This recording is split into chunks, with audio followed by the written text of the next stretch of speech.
One of these dresses I bought from Wildfang, and then I used it as a template to create a pattern so that I could make my second dress because I loved it and they only had one color and style. Legit, it is the type of sweater dress that I would have bought every color in, and since they didn't have any other colors, I had to do it myself. So, if this is your first time here, my name is Matthew of Mixed Domestic. My pronouns are they, them. Yes, I love wearing sweater dresses, and if the vibe and all of that sounds pretty awesome to you, make sure to subscribe to my channel.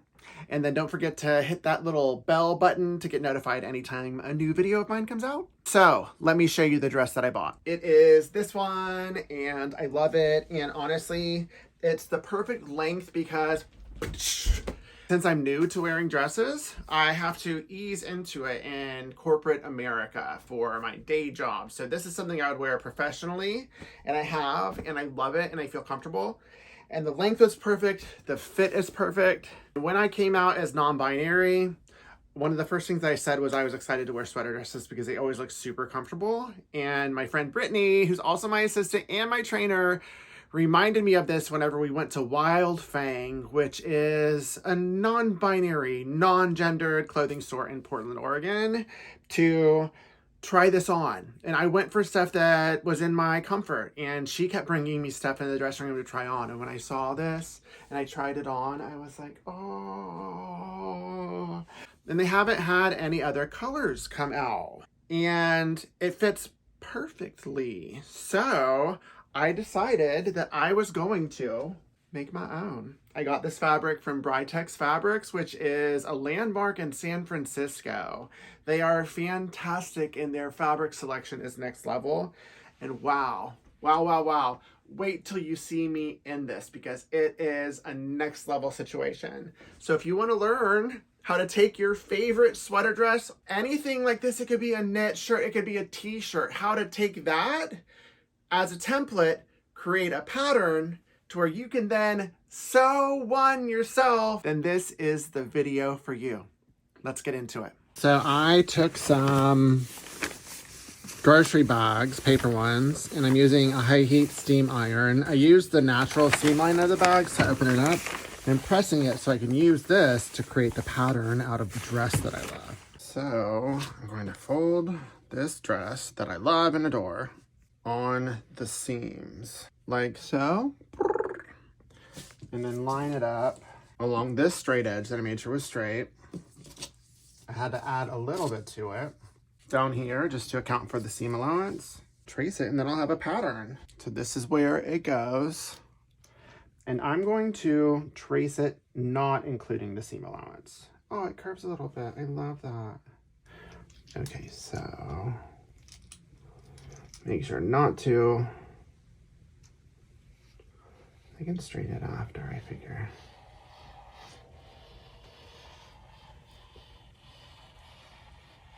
Then I will add the seam allowance after. Right here. And then this has like a 2-inch seam, so I will make sure to add that.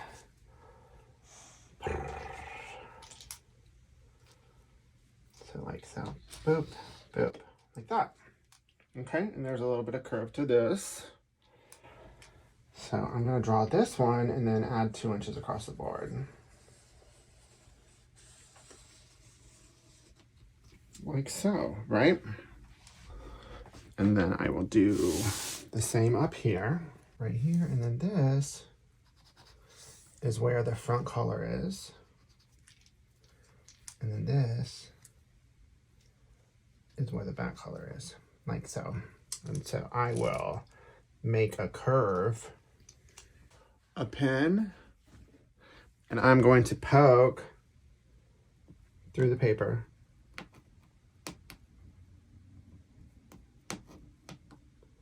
That I'll be able to see on the other side. Can I see it? Yep, I can see it.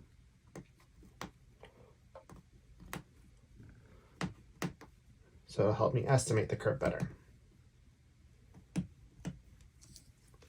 Yeah, good thinking, Matthew.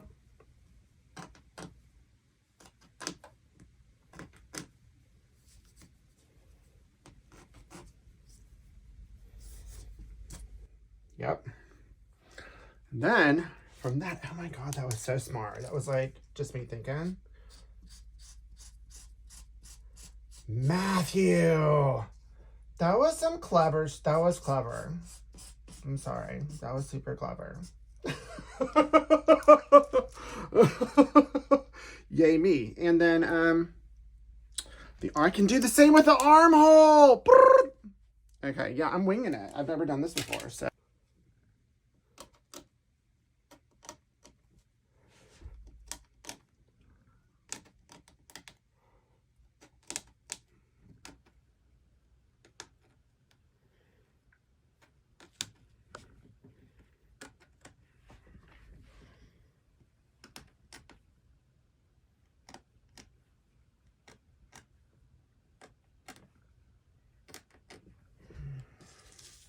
Oh my gosh. Oh my gosh.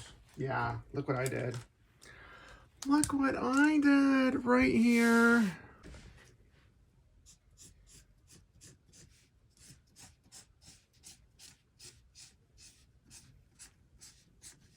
Ta-da, got the armhole. Oh my gosh. And now this is the body, and I'm gonna do the same with the arms.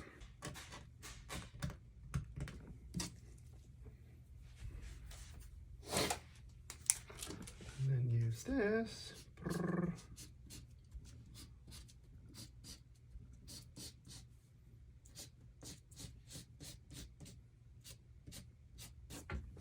That right here is the arm. Oh my gosh, I'm excited. And that's all I need. The only other measurement I need is the band right here. I think this is 1.5 inches.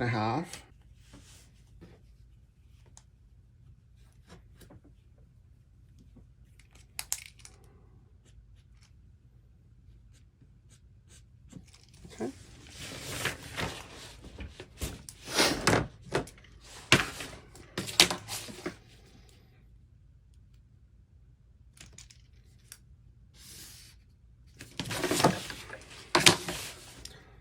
This right here is the only seam allowance I've added. I'll need to add seam allowance everywhere else on this pattern, but now the pattern is done. And I got these magnets a long time ago to test out this hack that I saw. I think a lot of us sewers saw it, where you add magnets to the scissors. These are my paper scissors. So I'm gonna use 1/2 inch seam allowance. And then I need to remember to include that. So right here, okay, so that, take one off, like so, and I believe that makes it 1/2 inch, right? 1/2 inch, yeah, good job. So I cut that way. So, can you see?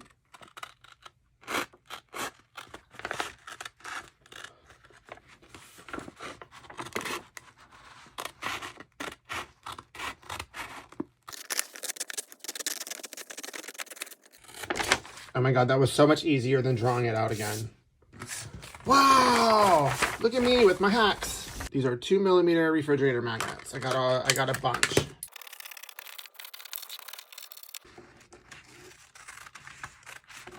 Cool. This is cut out with seam allowance. And I'm gonna use that hack to cut out the rest of the pieces. I got this 4-way stretch knit fabric from Britex Fabrics. It's a San Francisco landmark, and I'm obsessed with their fabric selection. And this one really gave me the feels. So it's 4-way stretch, but I'm gonna fold it selvage to selvage. And I got 2 yards, which is going to be a perfect amount. I'll have a little left over, and I folded this twice. So it's a double fold. I'm going to cut out the front and the back at the same time. And it's just wide enough to make this happen. To keep this from moving, I'm going to use my sew tights to keep the pattern in place. This is a heavy duty, which will go through all these layers, since I am going to have to shift this a little bit. I want to make sure that it stays lined up. Tights dot should do the trick. There we go. Now I'm ready to cut with my rotary cutter.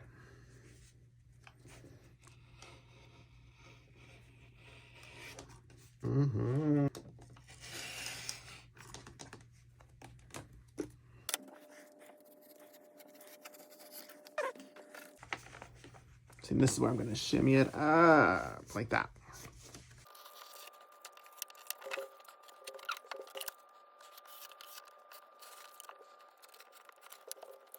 Voila. Now I'm going to remove one of them and take the top one, because I centered that one correctly, and cut out the front neck part. This back on here. And then I'm going to use my paper rotary cutter to cut out this part. Then I'll save this and add it when I use this template again. And then, ta-da. There we go. Now I'm going to do the same thing with the arm. There we are. And get to cutting. Ta-da! I got the two arms. So all I need left is the neckband. And then I can get to sewing. And the neckband is actually the same as my ruler. So I'm just going to cut a strip. And since it's patterned, I do want it to like be even. This is 2 inches, and now I need 4 inches on top of that. So it's double. Ta-da. Now I can fold this in half, like here. Then we can trim it.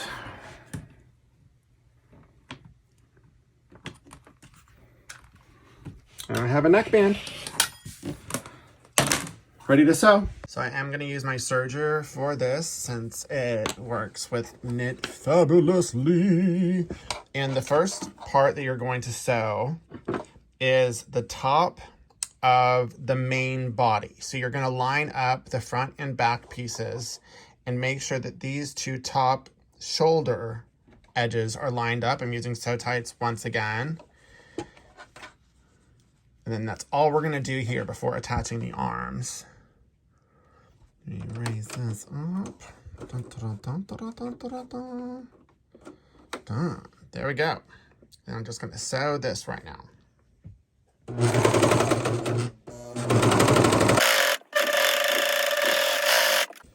So you can see this one right here. Ta-da, ta-da, ta-da. Now do the second one.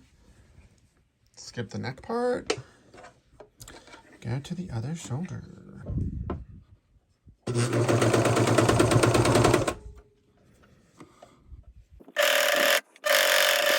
And now I have opened this up, right? So this is the front, back, the armhole. Going to do this with it. And this is the arm. I'm going to fold it in half so that I can find the center, like so. Found the center. Now clip that center right here. No. And now I'm going to use, once again, my magnetized sew tight to just put this in place right here. Ta-da. Then I'm going to take the end of the arm right here. Put this right here. And this is where I'm going to trust geometry. Trust my pattern.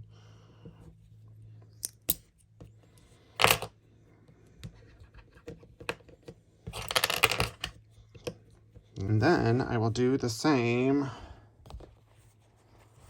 on this other spot, which is like the armpit spot, like so. And as long as these 3 spots have a clip or a magnet, you don't want to use pins on knit, right? Because that will cause the fabric to potentially run. As long as these are done, the rest, geometry will take care of itself, and it's going to work out perfectly. So now heading back over to the serger. I am going to sew this with the body down and the arm on top. And then I'm just going to work it as I go. Work it, like that. So this is lined up. Lift up the foot. Just getting it in there to where it will trim off a scotch.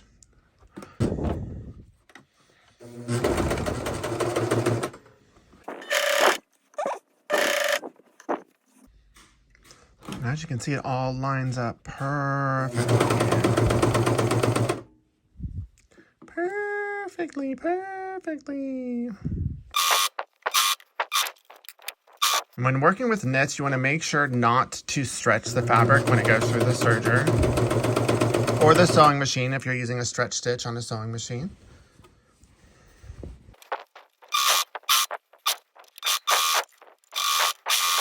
And boom, shake, shake the room. Look at that. Now it is time to sew all the way from the wrist up to the armpit, all the way down to the end in one seam.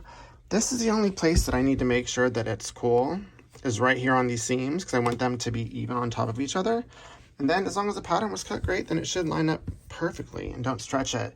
If it'll help you, then go ahead and put some more clips or magnets. Do not pin, once again, along the way. But for me, I'm gonna trust it, and I'm gonna start at the wrist and then go all the way down to the bottom. As you can see, I'm letting the machine do all of the work, and I'm not pulling on it. I'm keeping it the natural state of the fabric. You don't want to stretch it. And this is great. So I'm going to remove the magnet here. Then I'll just make sure that this is here. I'm going to bring the seams down because I want them to go towards the body, not towards the arm.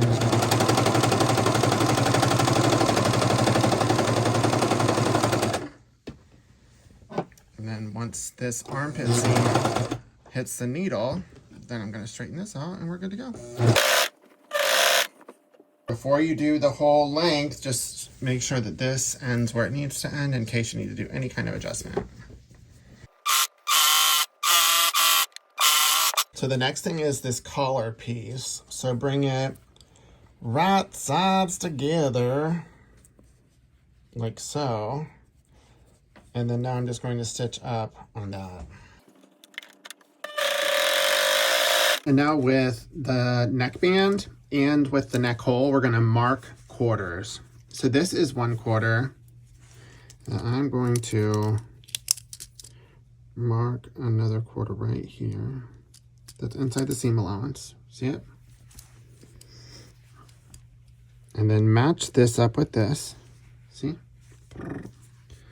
And mark the other quarter like that.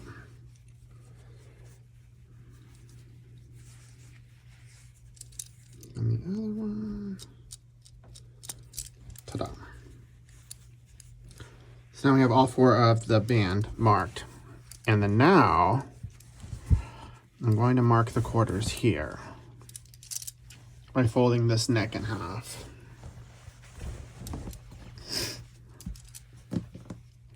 Here's 1/4. There's another quarter.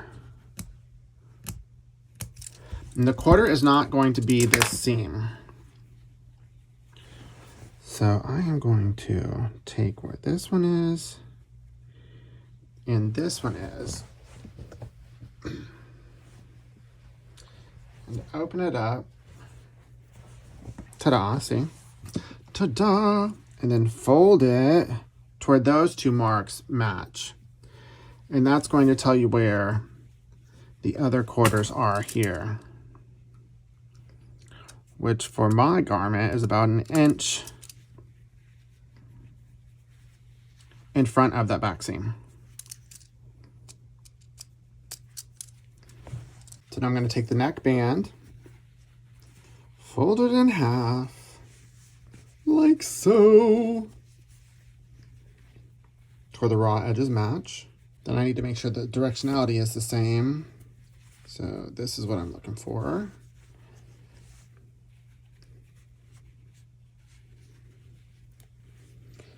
So I'm going to take this back seam and match it to the back.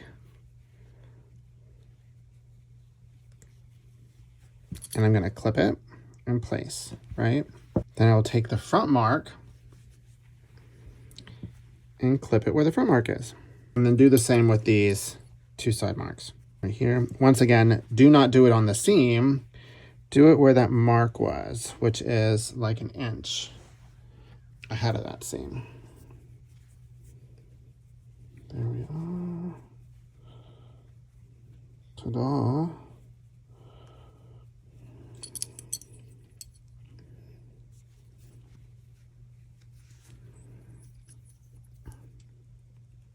Now starting in the back with the neck band on the bottom, make sure all 3 raw edges are lined up.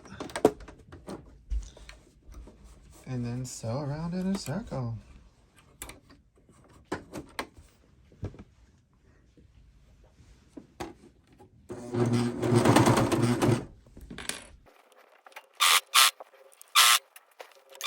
The collar is going to be shorter than the neck hole. And so you do have to pull it a little bit, which is why I don't clip the whole thing. I just do those 4 points.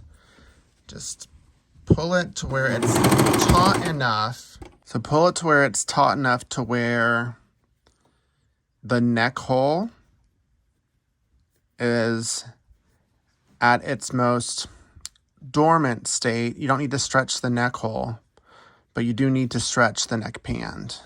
And then allow the machine to do the work. Doing that brings it all together and then causes the neck band to stand straight up. The final thing I'm going to do on my serger is just the raw edges where I'm going to hem on my domestic sewing machine. I'm going to just serge it just to clean these up and then fold that over and then do like a top stitch with a stretch stitch. First, just going to go do this like so. So I will do this on the other cuff and then I will do this on the bottom raw edge too before moving over to my sewing machine. So now I'm at my sewing machine and I'm going to use some of the stitches on here to do the hems. I'm going to test them out first. I have put woolly nylon. They also have maxi stretch. It's a different situation in the bobbin. Let me show you. It looks very different than regular thread, right? So it's like a little cloud of thread and it stretches to all can get out. So I put this in the bobbin whenever I'm sewing knit and it really, really keeps those stitches from popping. And now I'm going to test out some of the stitches on my B38, my Burnett B38. I'm going to test out this straight stitch at a 2.8 stitch length. Then I'm also going to test out this super stretch stitch, which goes forward, backwards, and forward again, and it makes it really stretchable. And then this lightning bolt one, I'm probably going to, it's another stretch stitch. I'm probably going to make it a little longer and wider and see how all 3 of them look and how they stretch. I have some spare fabric. I'm gonna just fold it over in half because I'm doing hems and it's gonna be double. Let me start with the straight stitch, which is just that basic stitch, and see how this goes with stretchability.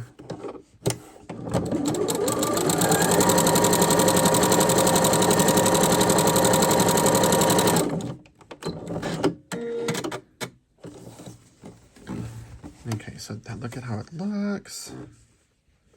And it does have some give, but I can tell if I pull too much, it's gonna pop. But still, I mean, for a knit jersey and that being a straight stitch, that's a lot of stretch. Next, I'm going to move to the lightning bolt one. Increase the length to 3, increase the width to 1.5. And this is a stretch stitch as well. Let me go.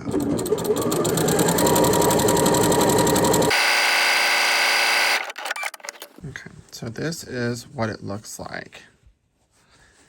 You can see the stitch, it's slightly different. You can see the zigzag, but it's still subtle. And let me show you the stretch. A lot more stretch. Let me compare the two. How far can I pull it? I can pull that one pretty good. You see? Yeah, I popped it. Yeah, I'm pulling pretty taut and it's not popping. So this one is definitely the winner. Let me move to the super stretch stitch, which is one that goes forward, backward, forward. Takes a little bit longer. Okay, and then this is what it looks like right here. It looks like a straight stitch, but each one has 3. And then we pull on it. Oh my gosh, so much stretch. But then it's doing something weird to the fabric. Like, I don't want my hem to look like that. I just don't. I don't know if it's because I'm using gray and it's pulling some of this light gray and that's all I have, or if that's the fabric. And so now I am going to try it one more time with just regular thread that's matching the top thread to see what that does with the super stretch. Okay, so now let me pull on it. Yeah, it pops. It pops. Okay, I have switched to a twin needle because I just wasn't feeling what was happening. I just want this to be, it's already so gorgeous. I want this to be like next level top tier. And the twin needle will naturally give it stretch. This is also a great way to hem without a serger to give it a finished look. So let me just go here. See how that did. Like so. Ooh. Oh. Oh. I mean, friends. How's it look on the back? See? There we go. And since I do not want this to stretch out and be wibbly wobbly, boop and boop.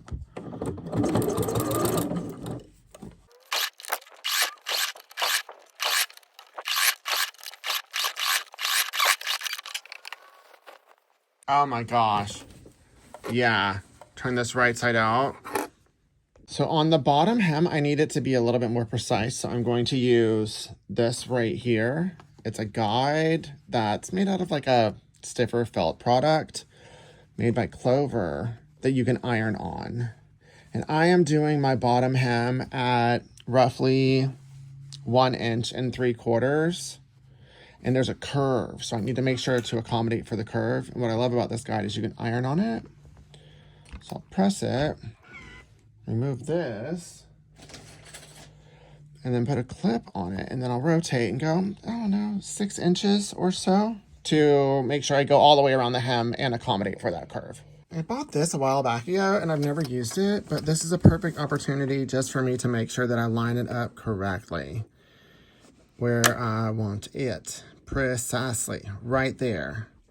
Just to make sure that I capture that while I'm sewing, because I don't want to miss it on the other side. So that is perfect. So let me flip it over and get going. Let us sew.